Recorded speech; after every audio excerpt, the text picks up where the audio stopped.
For a record 6 years now, Squarespace has been helping me turn my dream into reality, and that's what Squarespace does for millions of other people too. Their industry-leading website creation tools help millions of people start new careers, build new businesses, or just get things done. They're offering a special discount to viewers of this channel, so stick around to the end of the video to learn more.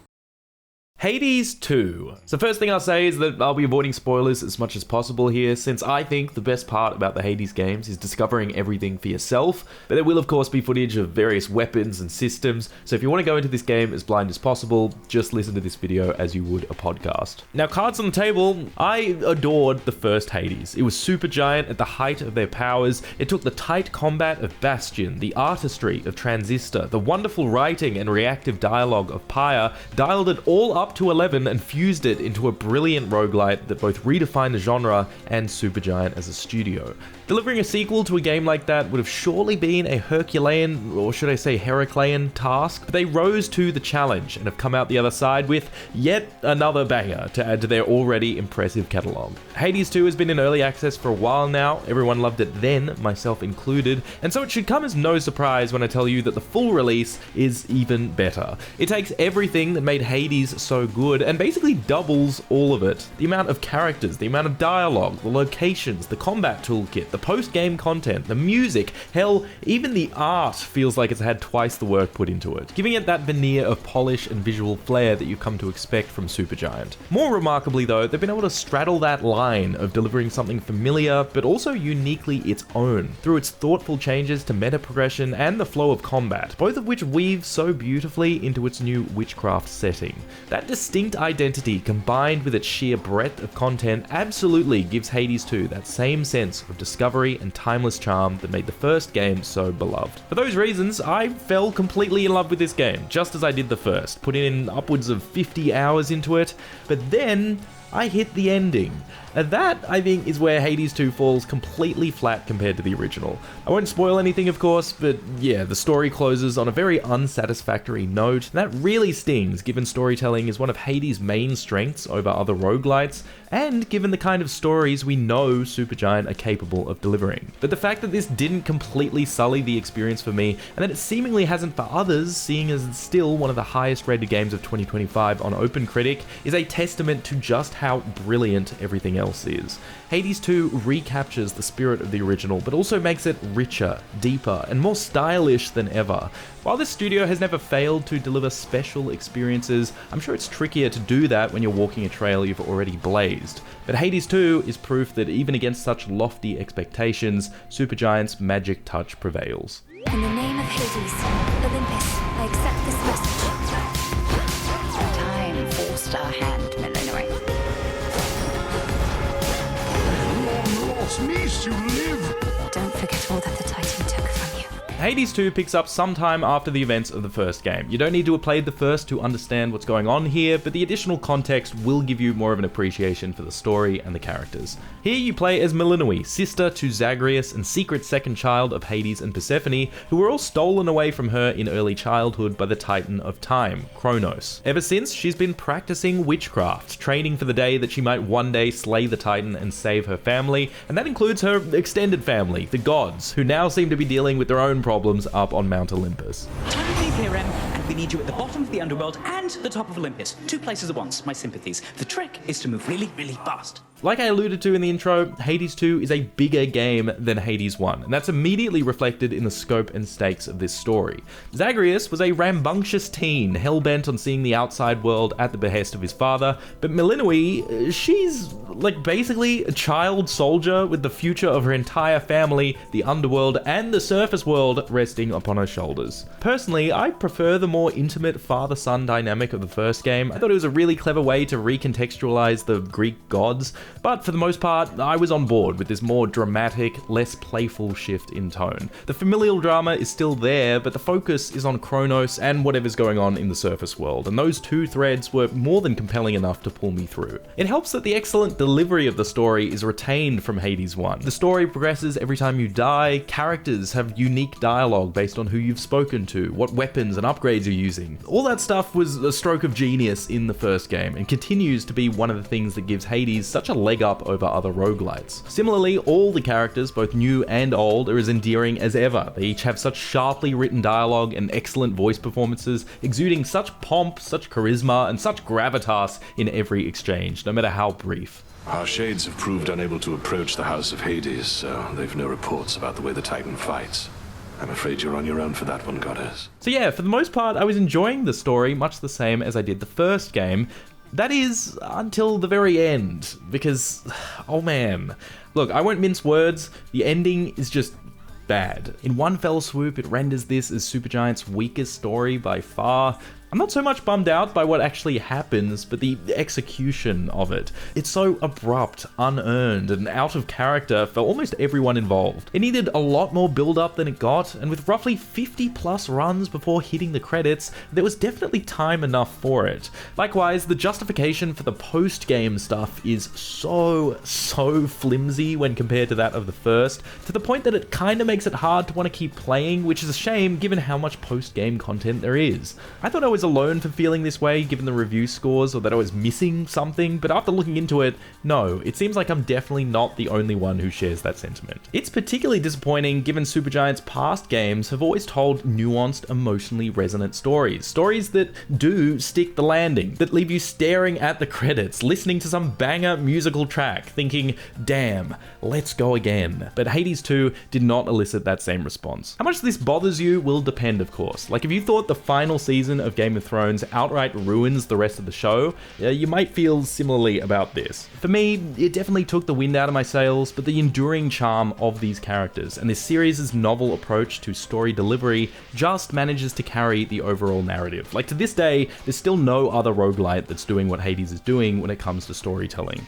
And thankfully, unlike Game of Thrones, there's a hell of a lot more to Hades 2 than just the story. For many, the most important part is the gameplay, and on that front, it's absolutely brilliant.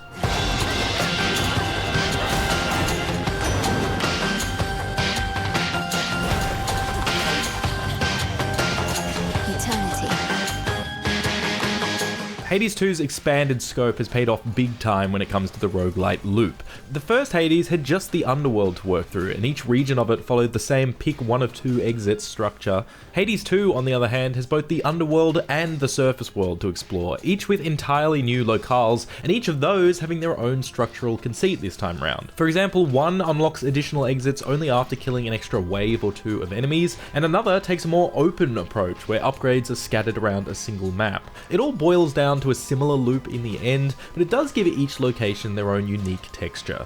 So that's like double the environments, each of which having a little more identity than those in the first game, and that also means double the enemy types, including bosses and mini-bosses. So a lot more variety here when compared to the first game, and I'd be remiss not to mention how that extends to the music. Its familiar bass-led tracks are banging as ever, but what stands out is the diversity of genres here. Like, listen to this.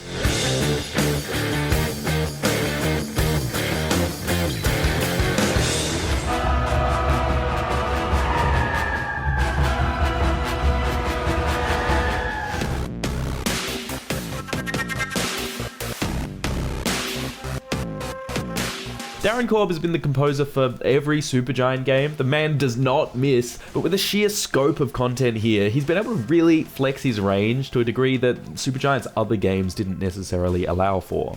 The general combat has been expanded too. The boons sent down by the gods are just as fun to stack and synergize as they were in the first, and not only are there a lot more of them, but you've also got a bunch more inputs to attach them to, since each of your moves now has a charged ability for holding down the button. Not to mention that those charged abilities consume a new mana resource, which too can be built around as you chase those ever-elusive god runs.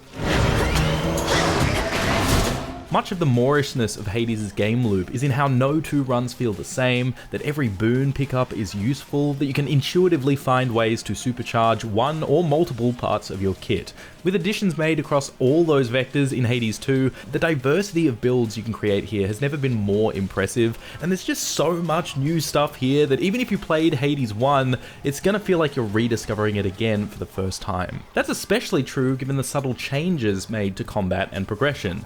The combat feels a touch slower, more strategic, with an emphasis on positioning and crowd control. This is perhaps most apparent in Milinui's cast ability, which immobilizes enemies caught within it, allowing you to keep your distance or land those charged abilities. While there are definitely weapons that let you adopt Zagreus's more up-close and personal style, I found those melee playstyles much more difficult as the abundance of bullet hell attacks from enemies seems to be geared around ranged play. But again, the beauty of Hades is that you can really make anything work, RNG willing. Should you die though, which you will a lot, one of the benefits for Hades being a roguelite is that you will always come back stronger thanks to its meta progression systems, and those have also undergone a slight renovation. Like the first game, you can unlock new objectives, shops, and pathways for each region that can make future runs easier, but here they're done by incantations over a cauldron, which requires specific ingredients. Ingredients gathered from tending to your little herb garden, or harvesting from nodes during runs. Some may find this micromanagement a little tedious and arbitrary, but personally, I really like it. I think it gives you that little extra something to look forward to when reaching certain areas, and it helps to make both successful and failed runs feel all the more fruitful.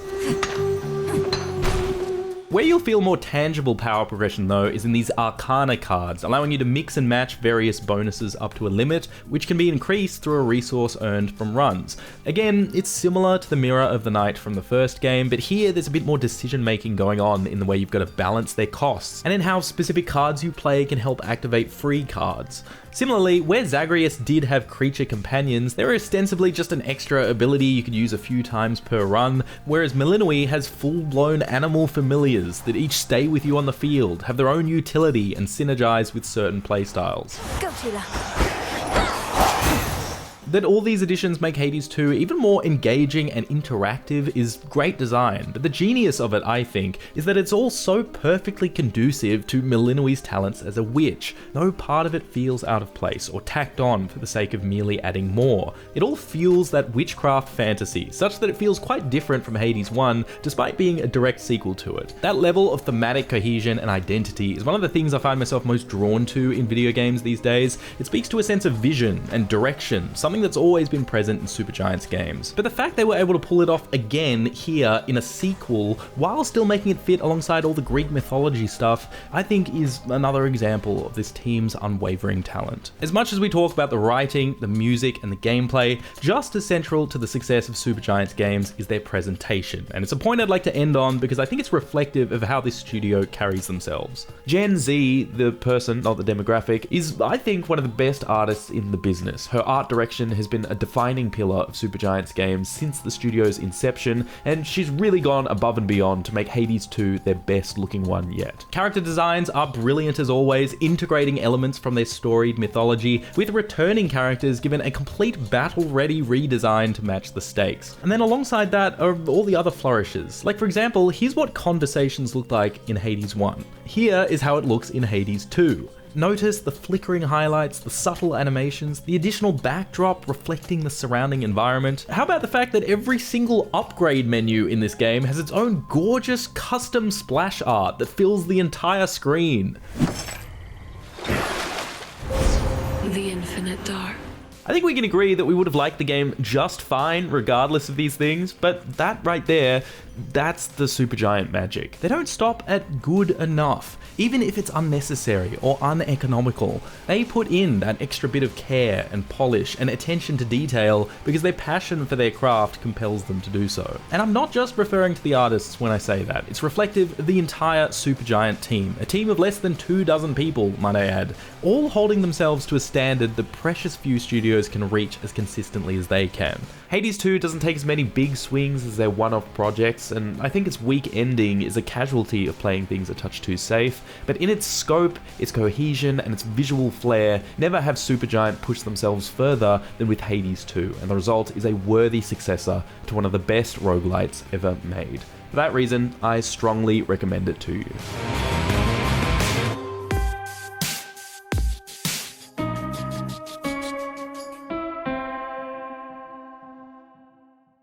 One question I often get is how to break into the world of content creation. There are a lot of ways to do it, of course: streaming, community building, YouTube, games media, many ways to cut your teeth. Obviously, my stuff eventually ends up on YouTube, but what if YouTube wasn't the right fit for you? What if you wanted to build your own independent gaming outlet or blog, allowing you to talk about games how you like, building a portfolio of work as you did so that you could one day leverage into different opportunities? Well, if you're just starting out, then can I suggest this video sponsor, Squarespace. Squarespace lets you build professional-looking websites in minutes. You just select from their extensive list of pre-built templates, customize those templates to your desire, and boom, you're in business. If you can handle formatting a Word document or a PowerPoint slide, then you are already well and truly equipped to make a fantastic looking website through Squarespace. Once it's done and your content starts going up, Squarespace has all sorts of back-end tools to help you grow your site. Detailed analytics tools showcase what your audience is clicking on, and SEO tools and social media integration make it easier for your audience to find you. Recently, Squarespace took things to a whole new level. Their all-new design intelligence framework leverages their 2 decades of experience in website creation